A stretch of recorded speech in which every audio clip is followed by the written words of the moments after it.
Bonjour à toutes et à tous, bienvenue ici dans le studio de l'Indépendant. Je suis Guillaume Richaud, rédacteur en chef adjoint, et j'accueille ce soir, dans le cadre de nos grands débats pour les élections municipales, les deux candidats de Céré. Avec moi sur le plateau, Michel Coste, maire sortant, à la tête de liste de Pour Céré le Val-Espire, continuons ensemble. François Brulé, lui, mène la liste Céré à cœur. Merci messieurs d'avoir accepté notre invitation. Avant de commencer, nous allons visionner un reportage réalisé il y a quelques jours sur le marché. Les habitants nous ont fait remonter leurs attentes pour ces municipales. Céré a toujours été une capitale vivante. Je suis né à Céré, donc j'ai tout connu à Céré, tous les commerces de Batin-Couffin. Et donc, actuellement, je pense qu'on va dans une bonne direction. La seule chose peut-être, au niveau de la catalanité, je pense qu'il pourrait se faire un peu mieux. Les fêtes catalanes, que nous à Céré, je trouve quand même qu'on est là-dessus un peu léger par rapport à beaucoup d'autres villages. Voilà. Sur le marché de Céré, moi j'apprécierais que les chiens n'y viennent plus parce que j'estime qu'au niveau de l'hygiène, ça ne fait pas bon ménage, les fruits, les légumes, puis ne pas marcher. Parce que ça m'est déjà arrivé sur le marché de Céré. Il y a toujours ce projet de piscine couverte qui est là depuis des années et des années. C'est vrai que ça serait très important de l'avoir. Les trottoirs de la rue Saint-Ferréol, si on ne lève pas les pieds, on risque de beaucoup tomber. Et moi, je suis déjà tombée dans les caniveaux et sur les trottoirs. La réflexion sur l'accès à la ville en tant qu'handicapé, puisque moi je suis directement confronté à cette problématique, quoi. Et indéniablement, là il y a d'énormes choses à voir. Vous savez, nous au niveau du handicap, on n'est que quelques-uns à sortir régulièrement. Et c'est pas facile. Alors maintenant, faire une handicap, non, faut pas déconner non plus. Mais une réflexion. Alors pour ce rendez-vous, nous avons défini 3 thèmes majeurs, 3 thématiques fortes qui concernent votre ville. Pour le premier thème, j'aimerais qu'on discute un petit peu des finances de la ville, puisque c'est quand même un sujet important qui va occuper l'équipe municipale et son opposition pendant toute la durée du mandat. Nous parlerons ensuite de la santé, puisque c'est une vraie préoccupation de territoire qui dépasse Céré évidemment, mais c'est la préoccupation majeure dans la plupart des communes de notre département et même bien plus large. Et enfin, nous parlerons des grands projets, des projets structurants et de votre position dessus. Et puis nous parlerez peut-être vous-même de projets que vous avez au cours de cette campagne. Alors pour commencer, j'aimerais parler un petit peu des finances et de notre vision de l'état des finances de la ville et de ce que offre comme possibilité pour le futur mandat. Monsieur Coste, pour commencer, quelle est votre vision de l'endettement et de l'actualité sur l'endettement et sur les finances de la ville de Céré ? Alors, déjà, bonjour à Monsieur Brulé, bonjour à vous et merci encore à l'Indépendant d'avoir organisé ce débat. Avant d'entamer les finances, je voudrais remercier, quand même, faire un petit point sur le mandat qui est écoulé, remercier l'équipe qui m'a accompagné pendant ces 6 ans, mais aussi l'ensemble des services de la mairie qui ont le service public chevillé au corps et qui nous ont accompagnés aussi pendant ces 6 ans et qui ont fait un travail fabuleux. Et je tenais à les remercier parce qu'un projet de mandat, c'est un projet politique, mais si vous n'avez pas une administration, si vous n'avez pas des collaborateurs, c'est 140 sur la ville de Céré, qui ont le service public chevillé au corps, vous ne pouvez pas avancer sur votre projet de mandat. Donc je voudrais, avant de démarrer ce débat, les remercier. Et encore merci à eux tous d'avoir pu accompagner notre projet de mandat et mon équipe sur ces 6 années écoulées. Concernant les finances, quand nous sommes arrivés aux affaires en 2020, nous avons eu la nécessité de réorganiser l'ensemble des finances de la commune pour les mettre en phase, ces finances, avec notre stratégie, avec notre projet de mandat. On avait des finances qui étaient gérées, on va dire, en bon père de famille.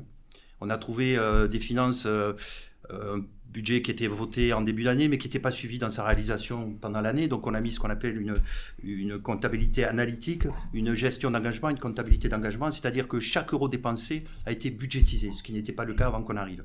Et ça, je tiens à remercier Stéphanie Justafré, mon adjointe aux finances, qui a mis ça en place avec son équipe et avec l'ensemble de la direction financière, qui, au cours de ce mandat, a été restructurée aussi. On a fait monter des cadres pour avoir vraiment une équipe solide qui puisse mettre en phase le budget avec le projet de mandat.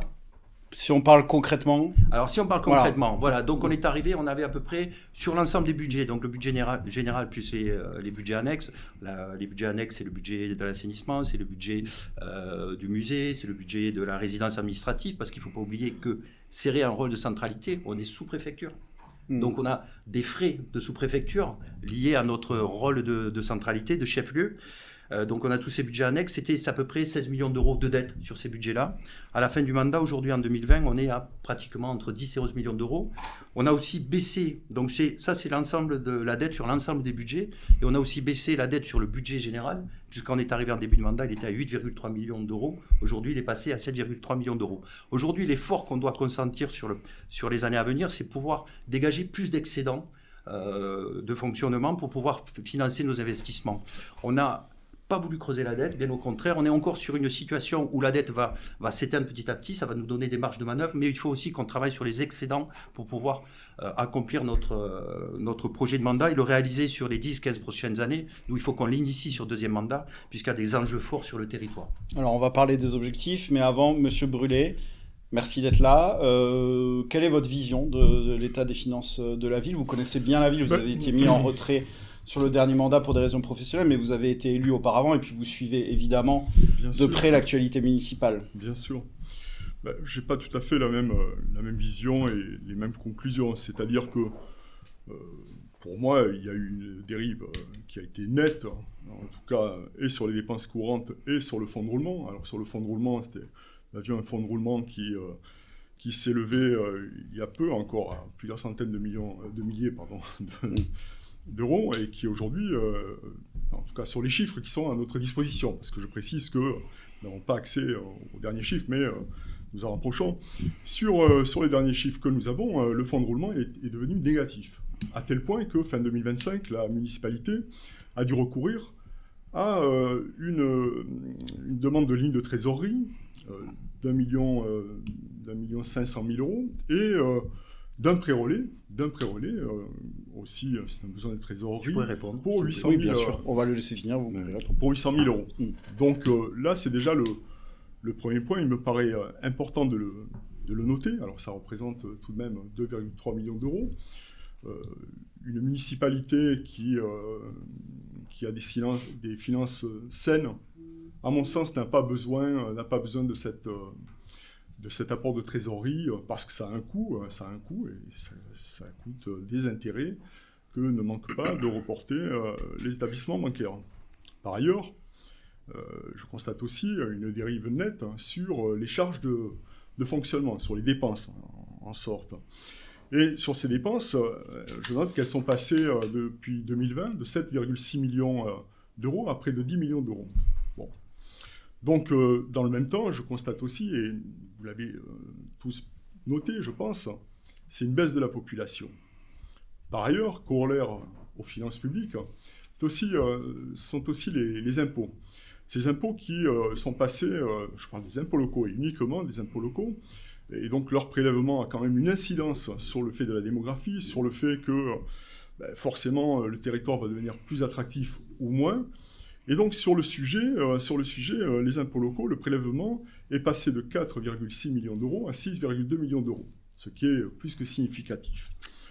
Voilà, donc par ailleurs sur l'endettement, sur les strates d'endettement, évidemment, il y a des budgets annexes qui pour la plupart sont autofinancés.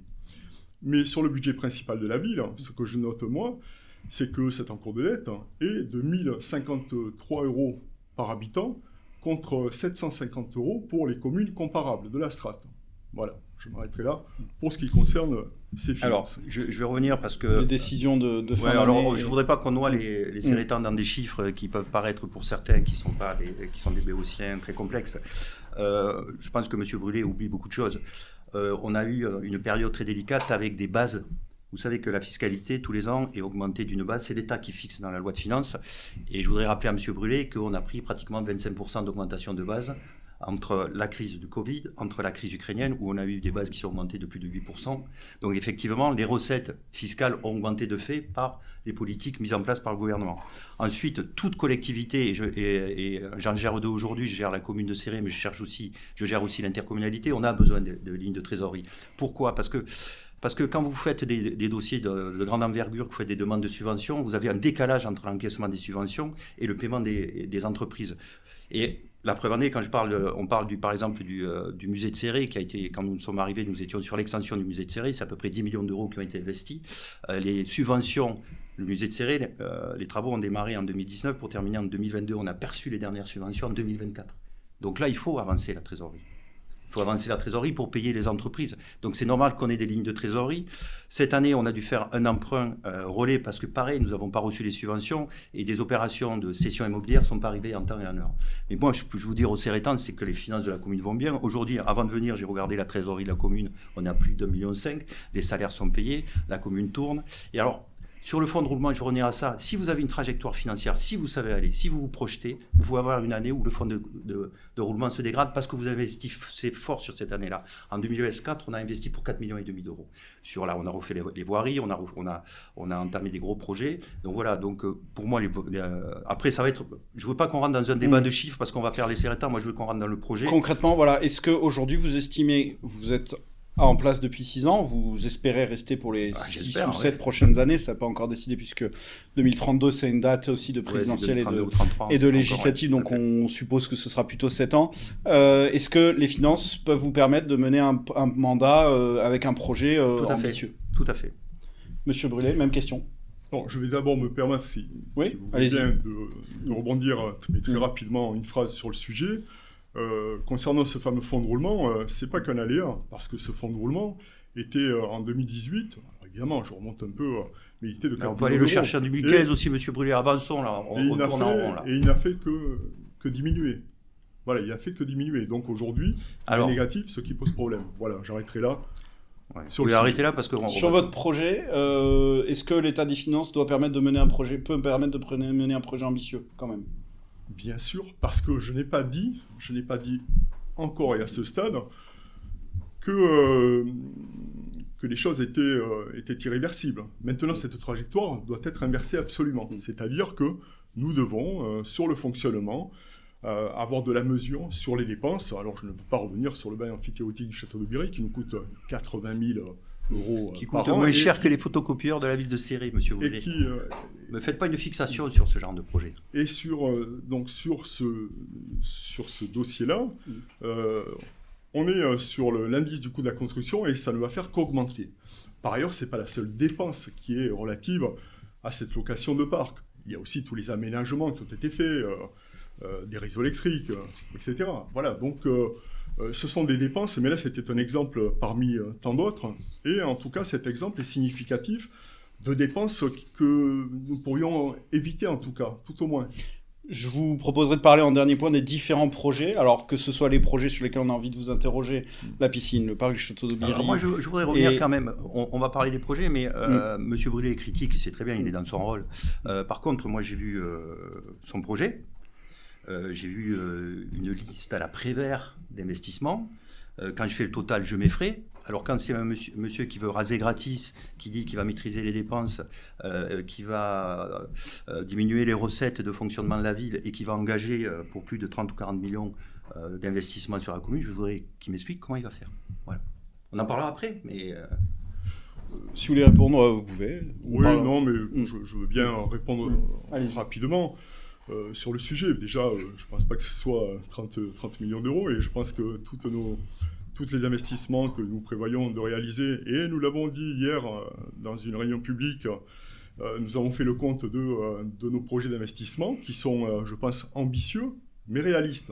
Parce que nous ne sommes pas sur un projet de piscine pharaonique qui va venir grever. Alors je sais que le projet serait et sera... Vous êtes sur des investissements pharaoniques quand même. Intercommunal.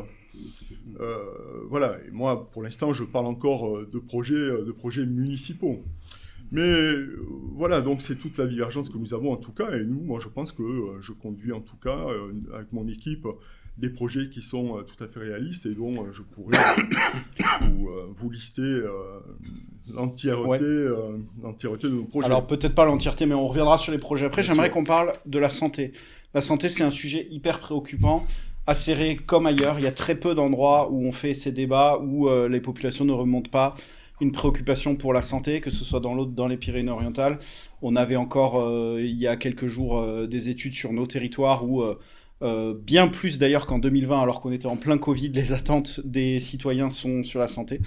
Monsieur Coste, la santé, c'est pas un sujet municipal au départ, mais ça concerne quand même la commune et la municipalité peut faire des choses. Alors, ça a été un sujet municipal au départ, et c'est Brigitte Baranoff, et je tiens à la féliciter, c'était ma première adjointe qui a porté ce projet-là. Et c'est un sujet après qui s'est ouvert sur l'ensemble du territoire, sur l'ensemble de la vallée, et même au-delà de la vallée, puisqu'on travaille en ce moment avec TUIR, donc la communauté de communes des Âtres, sur ce dossier-là.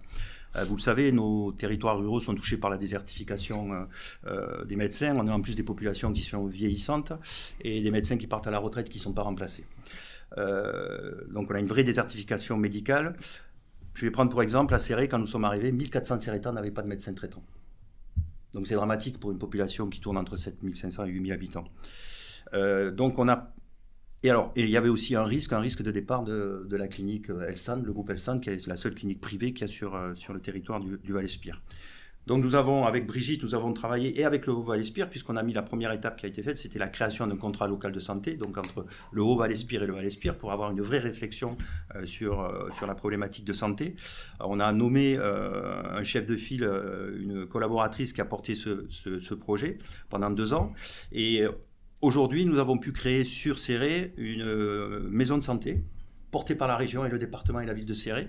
La région finançant les docteurs, puisque les docteurs, les médecins qui viennent sur ce centre de santé sont des salariés de la collectivité, de la région. Et nous, on a financé, grâce à des aides, puisqu'on a eu plus de 80% de subventions sur la partie immobilière, on a financé les cabinets ainsi que tout l'environnement, le périphérique, c'est-à-dire le secrétariat.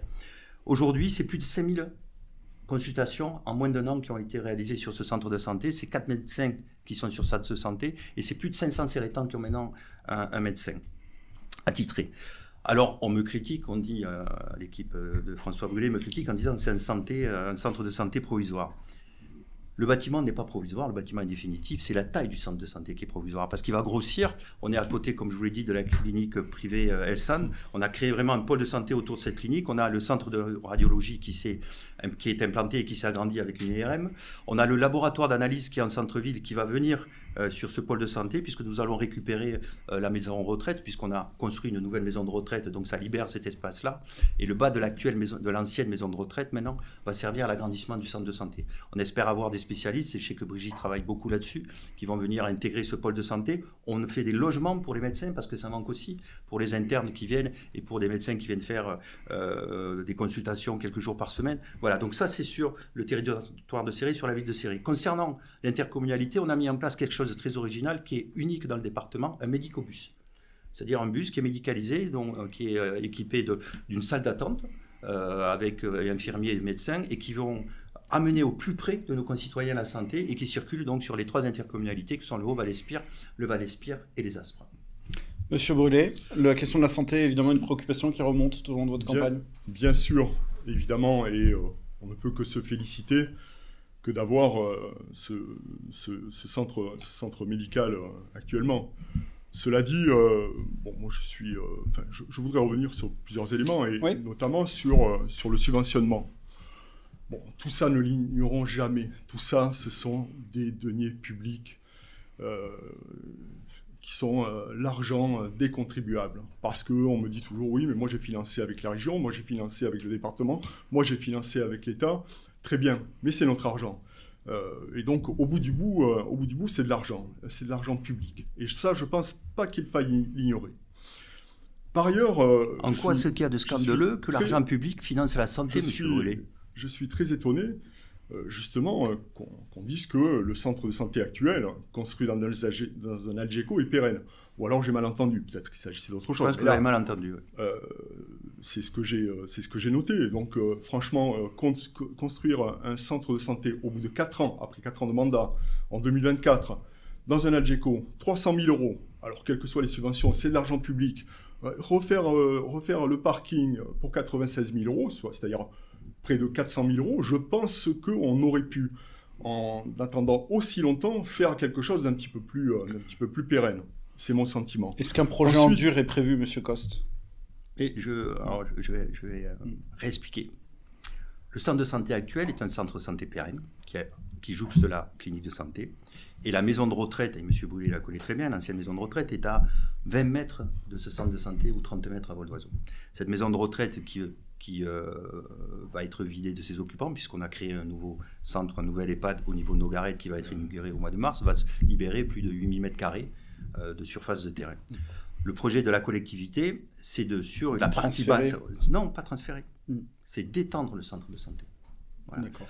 Le centre de santé actuel, on enlèvera les médecins, mais va servir pour des spécialistes qui viendront 1 à 2 fois par semaine, etc. On est en train de structurer la santé. Il fallait rapidement, alors vous dites qu'on l'a fait en fin de mandat, nous sommes arrivés, je voudrais vous rappeler, M. Boulet, en 2020, pendant la période Covid, nous avons dû mettre en place, nous avons mis pratiquement 1 an pour mettre en place l'ensemble des structures, nous avons dû créer le contrat local de santé, vous savez très bien que sur des projets comme ça, le temps de monter les dossiers de demande de subvention, d'avoir les accords des uns et des autres, de l'ARS qui nous suit, et alors moi je suis désolé, quand j'entends dire un élu responsable qui va servir sa population, de dire que c'est de l'argent public qu'on dépense sans compter, alors que c'est pour la santé de nos concitoyens, je suis désolé, moi je ne peux pas entendre ça. Voilà. Donc si je résume, les locaux actuels vont être utilisés, seront dans votre projet plutôt utilisés pour des spécialistes qui viendraient faire des consultations ponctuelles pour voilà, des annexes, etc. L'ancienne maison de retraite transformée pour tous ceux qui... Une partie de la maison de retraite transformée pour des logements pour les médecins qui viennent. Aujourd'hui, avec la communauté de communes du Haut-Val-Espire,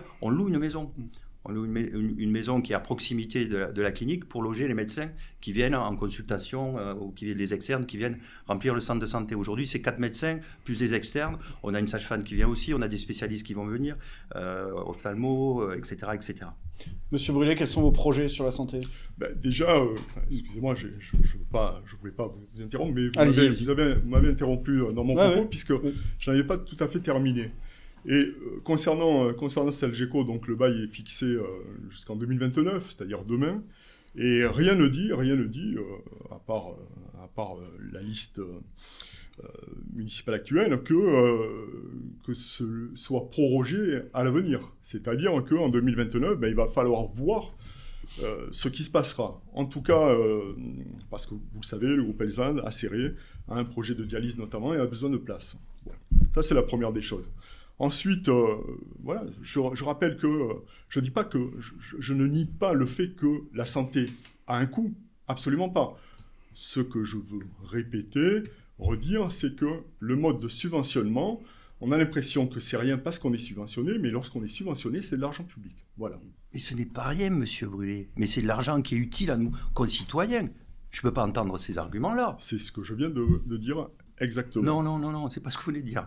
Je suis désolé. Est-ce qu'il y a des projets définis sur la thématique de la santé, monsieur Sur la thématique de la santé, bien évidemment. Nous avons le projet de bâtir cette maison de santé qui, d'évidence, est absolument nécessaire sur le site de l'ancienne maison de retraite et qui d'ailleurs est encore occupée parce que je pense que la nouvelle maison de retraite met un certain temps à se mettre en place, malheureusement. Hein, c'est vrai que là, c'est le choix qui avait été fait à l'époque par l'actuelle municipalité, était quelque chose de... c'était un choix, ma foi, pourquoi pas, et ce choix, c'était de déplacer cette maison de retraite au motif que le lieu était un lieu indigne.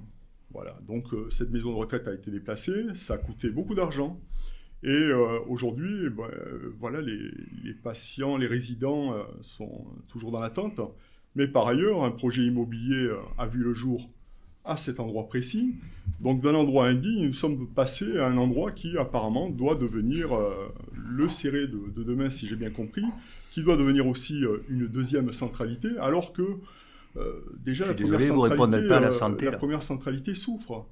Donc voilà, vous voyez, il y a quand même beaucoup d'incohérences chez cette municipalité actuelle. Voilà, c'est ce que nous dénonçons avec force. Monsieur moi, Coste. j'aimerais bien savoir parce que, excusez-moi, Allez-y. alors je voudrais pas me mettre à votre place. Non, mais Mais allez-y. je pense que C'est Monsieur un débat, Boulet- donc il n'y a Monsieur pas de Boulet souci. n'a pas répondu sur le sujet de la santé. Au niveau de la maison de santé, au niveau de l'intercommunalité, comment il compte traiter la santé au niveau du territoire? Qu'est-ce qu'on fait de l'interco là-dessus? Voilà, après la gare, on viendra sur ce dossier de la gare et sur la deuxième centralité et sur la vision qu'on a de redessiner Céré pour les 30 prochaines années. Mais je voudrais avoir votre réponse sur la santé. Comment vous financez? Comment vous chiffrez? Puisque vous dites que c'est une gabegie d'argent public, la santé. Alors, je reviens encore une fois, au risque d'être un petit peu redondant, mais j'ai pas dit que c'était une gabegie d'argent, absolument pas.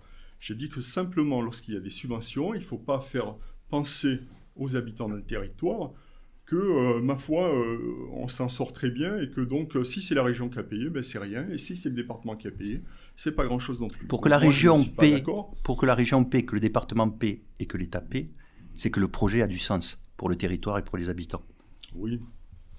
On va dire qu'en principe, c'est que le projet a du sens. Mais bon, on constate que c'est pas forcément et toujours le cas. Je reviens aussi sur le Et médicobus. vous en parlerez aux 1400 Cérétans qui n'avaient pas de médecin Sur traitant le- jusqu'à présent. Sur le médicobus. Et ça serait bien, monsieur le journaliste, que vous demandiez à monsieur Coste de cesser de m'interrompre. à Allez-y, tout bout de champ, je vous parce que laisse là, la c'est parole. quand même- Je vous laisse la parole, allez-y. C'est quand même, enfin, c'est très gênant dans les discours, c'est très gênant de parler comme ça. Sur le médicobus, moi je voudrais aussi qu'il soit fait un retour sur ce médicobus qui aujourd'hui parcourt, c'est une bonne chose, les villages ruraux de notre territoire, mais qui cependant sont présents un demi-jour par semaine. Et moi j'aimerais bien quand même que nous puissions avoir une analyse sur ces investissements. Voilà, est-ce efficace? Je ne sais pas. C'est des choses que si vous êtes élu, vous ferez étudier rapidement. Bien sûr, bien sûr. Sur la maison de santé, on peut y revenir. La maison de santé, là où nous la prévoyons, c'est sur le site de l'ancienne maison de retraite, où par ailleurs nous mettrons aussi la maison des associations. Nous optimiserons au maximum ce site. Et en tout cas, nous n'aurons pas de rapport avec le privé pour y installer ou une extension d'un supermarché ou ce genre de choses. Parce que je pense qu'il y a quelques idées là-dessus actuellement qui sont en cours. Voilà. Donc ça ne se passera absolument pas comme ça. Sur le pôle de santé, on est sur une mutation qui est une mutation importante, c'est-à-dire que dans les années à venir, l'offre médicale, à 10 ans, à 50, 10 ans, etc., devrait s'améliorer, devrait se trouver améliorée. Pourquoi? Parce que l'État met en place une formation plus accrue des médecins sur le territoire et cela aboutira, je l'espère, à ce qu'on puisse revenir à une situation qu'on a connue il y a 10 ans, 15 ans, 20 ans en arrière. Par ailleurs, on peut aussi être sur le transfrontalier et penser, comme c'est actuellement le cas pour des soignants qui nous viennent du sud et donc de la Catalogne Sud, pourquoi pas inciter des médecins à venir sur notre territoire. Merci. Monsieur Coste, d'autres projets sur la santé pour le territoire? Renforcer l'existant, rendre pérenne l'existant, puisqu'il ne faut pas que la clinique privée nous quitte. Travailler avec l'ensemble de la vallée. Il n'y a pas que Céré, il y a toute la vallée pour avoir une offre de qualité, de santé, pouvoir avoir des médecins mais aussi des spécialistes. Et que ce ne soit plus un problème pour les Cérétans et les gens du Val-Espire, du Haut-Val-Espire, de la vallée, de chercher un médecin. Voilà. Et ça fait la dynamique de nos territoires. La force du projet La Maison de Santé Ma Région, il y en a 3 sur le territoire du Val-Espire, on va dire la vallée du Tech et des Aspres. On a Fourques, Amélie-les-Bains et Céré. La force de ce système-là, c'est que ce sont des salariés des collectivités. Donc ça permet d'avoir des gens qui viennent. On parle souvent, on confond avec des pôles de santé ou des maisons de santé qui sont des coquilles vides. Généralement, c'est les communes qui construisent des maisons de santé, mais qui attendent à ce que le médecin vienne s'installer. Ce n'est pas le cas ici, c'est des salariés de la collectivité. Donc c'est vraiment la santé pérenne pour l'ensemble du territoire. Merci beaucoup. Je vais vous proposer de parler des projets parce qu'on y arrive petit à petit. On vous avait évoqué divers sujets lors des 2 premiers points. J'aimerais qu'on commence par la piscine, forcément, puisque c'est un de vos gros points de divergence. Monsieur Brulé, cette piscine, ça fait très longtemps que c'est un sujet à Céré, piscine couverte. Ouais. Vous dénoncez son coût, cette piscine intercommunautaire? Et pas que son coût. Pas que son coût. Mais déjà, venons Venons sur le coup, parce que je voudrais aussi, au-delà des chiffres qui sont annoncés, un jour c'est 13 millions d'euros, le lendemain c'est 8 millions, quelques jours après c'est 11 millions, donc ça je voudrais quand même que ce soit bien précisé. Et puis surtout, vous voyez, ce qui me gêne dans cette histoire, c'est que moi j'aimerais bien quand même qu'on puisse demander l'avis à la population, qu'on puisse se concerter avec les habitants, parce que c'est quand même la moindre des choses sur des projets de cette envergure. Alors c'est vrai qu'il y a deux visions qui s'affrontent indubitablement. Il y a celle de ce projet que pour ma part j'estime être pharaonique et sur le plan financier vraiment irréaliste. Et à terme, même si c'était réalisé, je pense qu'avec le déficit structurel que nous aurions, ça ne serait pas raisonnable d'avoir de supporter une telle charge sur un seul équipement. Voilà. Bon, ça c'est la première chose. Autre chose importante aussi qui nous oppose, je crois, c'est sur la vision que nous avons, et qui là concerne à la fois cette vision que nous avons sur l'attractivité, mais pas que sur l'attractivité, aussi sur la transition écologique, parce que moi on me parle beaucoup de transition écologique, mais là voilà, il se trouve qu'on veut mettre une piscine à plusieurs kilomètres du centre-ville, à 5 ou 6 kilomètres du centre-ville, et que par ailleurs, moi j'ai noté quand même que sur le site actuel de la piscine, il y a un lycée, deux lycées, parce qu'il y a le lycée agricole qui n'est pas loin non plus, il y a un collège, il y a des écoles primaires, élémentaires, qu'il y a des clubs de sport, qu'il y a toute la centralité, et je suis très étonné de ce choix qui est fait. Alors bien sûr, on veut le financer par l'intercommunalité, mais financer quelque chose par l'intercommunalité, ça ne veut pas dire nécessairement déplacer les projets en dehors des centralités. C'est pas ce qui est demandé. Et puis il se trouve que là, particulièrement, juste en face du château de Biry, tiens, c'est quand même très curieux qu'on se retrouve sur cette zone-là, mais c'est vraiment une zone où on se demande quelle est l'attractivité. Par ailleurs, sur cette piscine, je voudrais quand même aussi dire que le Boulou s'est équipé d'un dôme. Le Boulou fait partie de l'intercommunalité, ce qui lui permet d'accroître donc la durée d'activité de sa piscine, que Amélie-les-Bains est en train de finaliser un projet qui consiste à chauffer sa propre piscine par les eaux thermales, et que par conséquent elle sera ouverte 9 mois l'année, et que Prats-de-Moyau a refait sa propre piscine. Je me permets de dire ça parce que on nous parle aujourd'hui d'une globalité territoriale sur le Haut-Val-Espire, sur le Val-Espire, etc. Donc, ce projet actuel ne tient pas parce qu'il est surdimensionné à l'échelle du territoire. Et il ne tient pas non plus parce qu'il se situe en dehors de la ville-centre. Qu'est-ce que vous préconisez donc? Une piscine, un projet revu sur le site actuel? J'y viens. D'accord. Si vous permettez, j'y viens. Un peu long là. Je vous laisserai vous exprimer après. Je le laisse finir. Allez-y, monsieur. Vous avez aussi beaucoup parlé sur la première partie. C'est vrai. Merci. Pardon.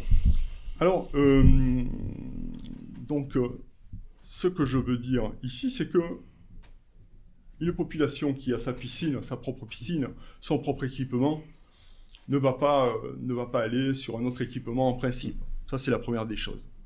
La deuxième des choses, et là je tiens à faire ce parallèle, c'est que nous sommes sur un bassin de population de 21 000 habitants. Je parle de l'intercommunalité.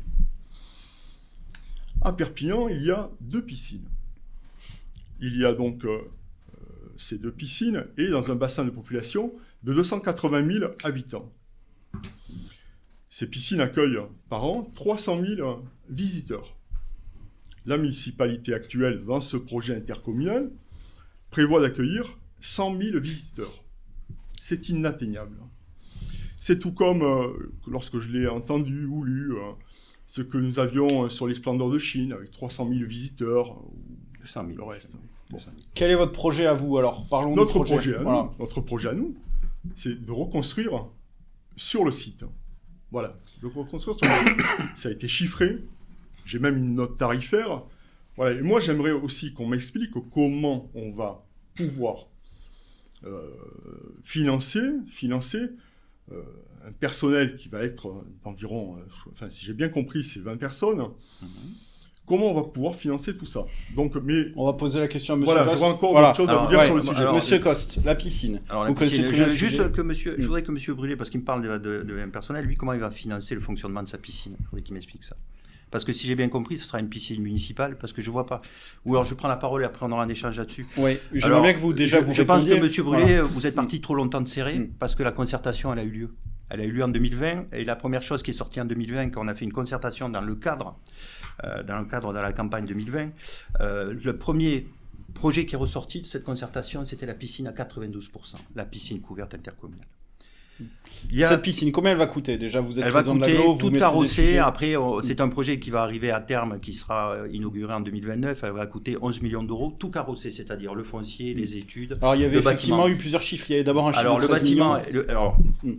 le bâtiment coûte exactement 8 900 000 euros. Mm. Voilà. Après, il y a la maîtrise d'œuvre, il y a le foncier, il y a les études réglementaires, il y a l'assistant à maîtrise d'ouvrage. Il y a aussi tout ce qu'on met en place avec l'intercommunalité, ce qui est des navettes pour permettre aux concitoyens et pas aux élèves, parce que les élèves prendront le bus. Et ça, c'est des choses qu'on est en train de négocier avec la région et le département. Et donc voilà, donc c'est une opération qui va toucher à peu près, qui va coûter à peu près 11 millions d'euros, avec bien sûr des subventions de l'État, de la région et du département. Et je peux vous dire, quand j'ai présenté ce projet au préfet, il me suit à 100%, parce qu'il faut qu'on mette en parallèle aussi la politique du savoir nager. Aujourd'hui, le savoir nager est une des priorités de l'État, puisqu'on a eu une augmentation sur l'été de plus de 14% des décès liés aux noyades chez les jeunes. Est-ce que son emplacement... Il est stratégique, cet emplacement. Voilà. Pourquoi Alors, cet emplacement? Qu'est-ce que vous Alors, répondez je ne vais là-dessus pas critiquer le projet de M. Brûlé, parce qu'on est sur deux visions complètement opposées. Lui, il a une vision qui est autocentrée, qui est sur Céré. Après, c'est son choix, etc. Et les Cérétans peuvent le suivre. Nous, le projet, il est ouvert sur le territoire. Et il faut qu'on l'ouvre sur le territoire. Et c'est l'intercommunalité. Et je voudrais dire aussi à M. Brûlé, et il a été quand même aussi au conseil communautaire en 2014, 2015 et 2016, que le projet de piscine intercommunale est inscrit dans les statuts de la communauté de communes. Donc c'est la communauté de communes qui va le porter, et c'est normal que la communauté de communes porte ce genre de projet, parce que ça touche tous les enfants de notre territoire. Alors là, je vais sourire, M. Brûlé, parce que je me suis amusé tout à l'heure à regarder les enfants de l'école du Pont. Ils iront plus vite au nouvel emplacement de la piscine que de revenir en centre-ville. Et ils seront obligés, même si vous la faites en centre-ville, de prendre un bus. Aujourd'hui, l'emplacement, il est stratégique. Pourquoi? Parce qu'il est au cœur du territoire de la communauté de communes du Val-Espire. Il est porté par la communauté de communes du Val-Espire. Donc, c'est des finances que porte, et elle est en capacité de le porter, puisqu'aussi on a construit la trajectoire financière pour pouvoir financer ce genre d'infrastructure.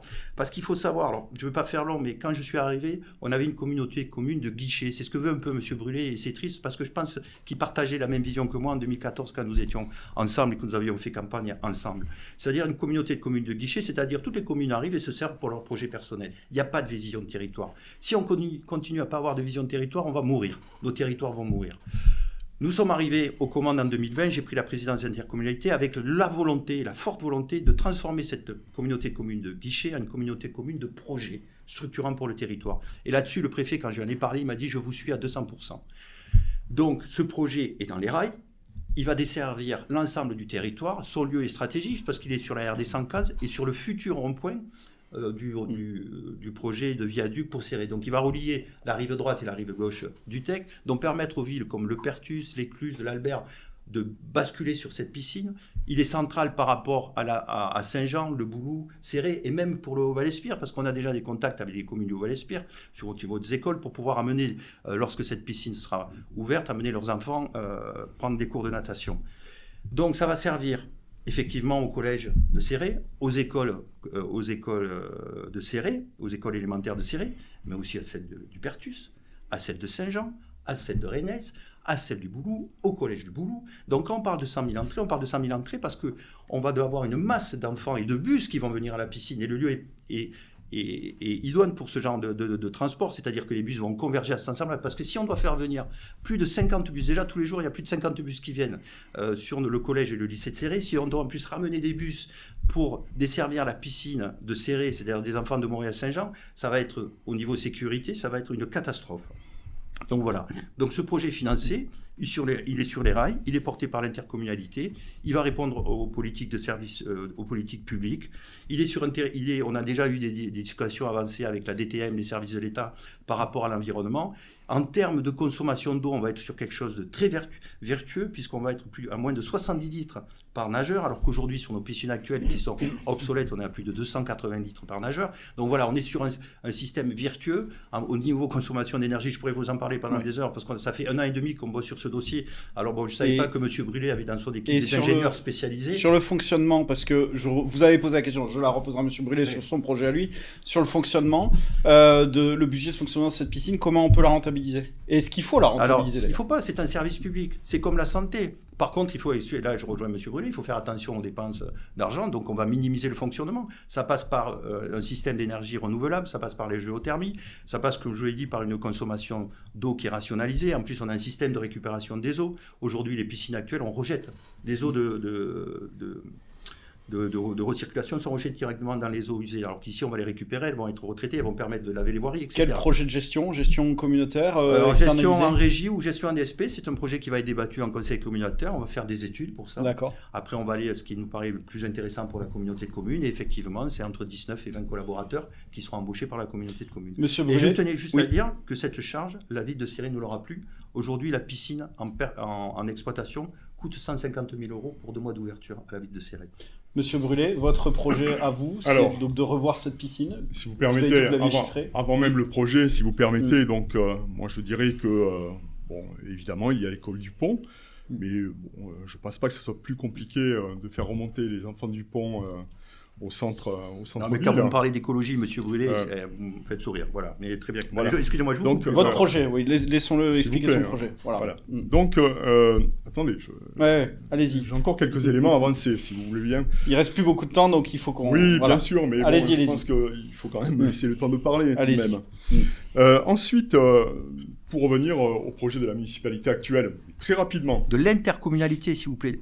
L'intercommunalité, c'est pas la municipalité, c'est l'intercommunalité. Le projet actuel, voilà, le projet actuel, on va pas épiloguer là-dessus. Bah non, sur le projet actuel, le fait d'emmener tous ces jeunes jusqu'à cette piscine qui serait située pour l'instant, je dis bien, à la limite de Saint-Jean-Plat-de-Corps.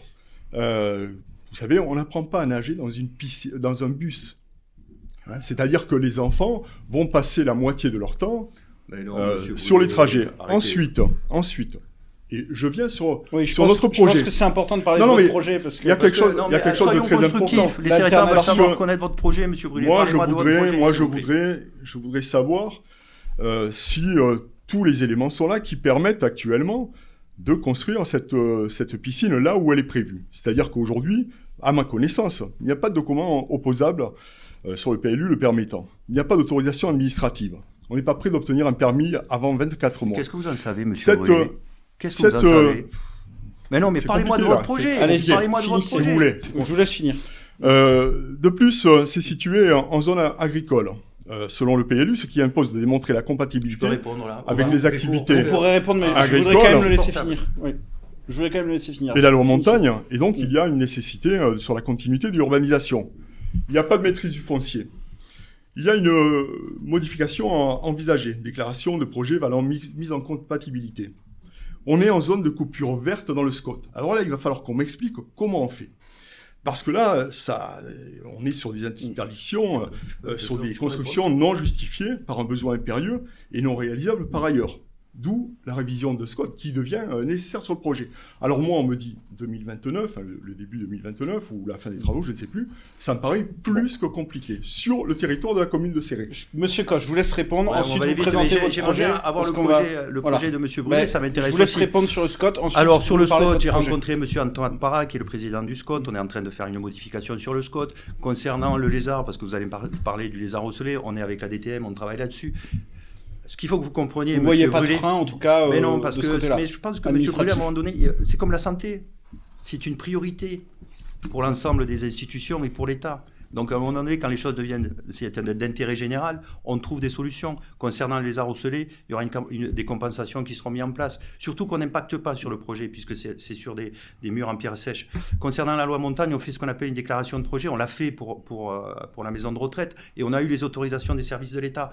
Et quand vous avez le préfet, l'État qui est derrière vous, les services de l'État qui essayent de trouver des solutions, quand vous avez le SCOT qui est prêt à se mettre en compatibilité, qu'on travaille sur le PLU, effectivement, c'est du temps, c'est des réunions, c'est de la concertation, c'est des explications, mais c'est pour tout projet en France, c'est comme ça. C'est la loi qui l'impose, et il ne faut pas faire les programmes. Le délai de 2029 vous semble tenable? Oui, tenable, oui. Oui. On y est dessus, là, on travaille. C'est votre ambition? C'est mon ambition, bien sûr. Votre projet, Monsieur Brulé, il faut qu'on l'entende quand même. Oui, bien sûr. Alors, sur notre projet, c'est un projet qui est donc le pendant de celui qui a été établi à Is-sur-Tête, donc par l'architecte Taillandier.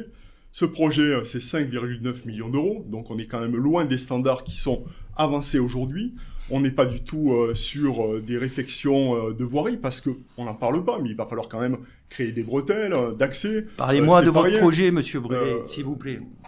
Parlez du projet. C'est compliqué d'être interrompu. Mais non, mais vous parlez à ma place. Vous parlez à ma place du projet, sérieux. Moi, je vous demande de parler de votre projet. C'est projet contre projet. Donnez des éléments. Laissez-moi modérer. 5,9 millions d'euros, un projet sur le site actuel. Millions d'euros, pardon, sur un nombre de personnels réaliste, parce que nous sommes dans la réalité du territoire, dans la réalité des finances, et sur un projet qui va être donc à environ 450 000 euros en fonctionnement, pas plus, et sur des recettes qui sont, que j'estime moi, très ambitieuses, pour environ 45 000 visiteurs par an, et qui se situe aux alentours de 220 000 euros par an.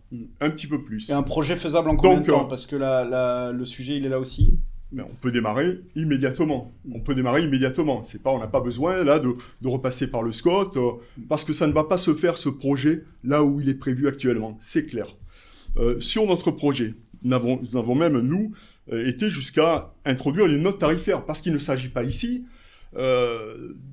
de faire, sur un projet qui est démesuré, de faire payer beaucoup aux gens sur le territoire. Donc nous avons notre tarifaire. Donc globalement, ce projet, qui est tout de même à la fois municipal, mais d'intérêt communautaire. Sur ce projet qui est aussi d'intérêt communautaire, tout simplement, nous envisageons une participation à moitié du déficit structurel de fonctionnement, environ 200 000 euros par an, 100 000 euros pour la commune, 100 000 euros pour l'intercommunalité. Je fais économiser 50 000 euros par an à la ville de Céret, et je fais économiser 800 000 euros par an à l'intercommunalité. Voilà notre projet. Merci. Monsieur Coste. Bravo, parce qu'en quelques mois, pouvoir sortir ce genre de chiffrage, c'est assez impressionnant. Pour terminer, c'est irréaliste. C'est réaliste parce que je ne vois pas les maires de la communauté de communes revenir en arrière. Vous allez demander aux maires de Montréal, de Saint-Jean, de Reynes de payer la moitié du déficit structurel d'une piscine qui est municipale communautaire. Je ne sais pas ce que ça veut dire, une piscine municipale communautaire. Soit elle est intercommunale et pour l'ensemble du territoire, soit elle est municipale. C'est le choix qu'a fait le boulot. C'est le choix que fait la mairie d'Amélie-les-Bains. Nous, c'est un choix de territoire, c'est un choix porté pour les 22 000 et au-delà citoyens de la ville du Val-Espire et du Haut-Val-Espire. Voilà. Vous permettez que je dise, ensuite on ne pourra pas aller plus loin, donc je vous laisse, terminer, et on va être obligé de conclure. On ne pourra pas aborder les autres projets, on est déjà à 50 minutes. Ah, donc je vous laisse répondre et ensuite on conclut. Non mais tout de même, c'est vrai que tout à l'heure, la municipalité actuelle nous indiquait que c'était une compétence, les piscines qui étaient intercommunales. La preuve en est que le Boulou a sa piscine municipale, point. On va pas épiloguer non plus sur le sujet. Donc, si vous voulez garder une piscine municipale, mais c'est votre choix. Alors, et je respecte, vous n'aurez pas un euro de la piscine de la communauté de communes. Alors, comme vous le savez, il va y avoir des élections. Oui, je le sais. Au travers de ces élections, on ne peut pas les enjamber et dire voilà, mais c'est ce qui va se passer dans un peu moins d'un mois. Par conséquent, bien malin qui peut dire ce que décideront les maires de l'intercommunalité, parce que l'intercommunalité, c'est aussi d'autres maires qui aujourd'hui ont quand même leur choix à faire et qui ne sont pas, comme peut l'affirmer Monsieur Coste, tous de son côté et prêts à le suivre. En tout cas, le paysage qui sera le paysage de demain n'est pas forcément celui que Monsieur Coste espère et attend. Je vous remercie beaucoup, messieurs. Merci d'avoir honoré notre invitation. On a fait 50 minutes, ça a été un bon débat avec des thématiques fortes. La suite de la campagne est à suivre dans l'Indépendant, sur son site et dans son journal. Je rappelle que ces élections ont lieu le 15 et le 22 mars, donc pour serrer le 15 mars au soir, vous êtes que deux, donc ce sera le 15 mars au soir. Et puis ailleurs, ça pourra aller au 22 mars quand il n'y a plus de deux candidats. Les débats sont à suivre sur notre chaîne YouTube, dans nos journaux et sur notre site internet. Il en reste encore quelques-uns d'ici le premier tour. Messieurs, merci beaucoup d'avoir honoré notre invitation. Merci à vous. Merci à l'Indépendant d'avoir organisé. Merci à vous, Monsieur Brulé. Merci beaucoup. Merci, Monsieur Coste.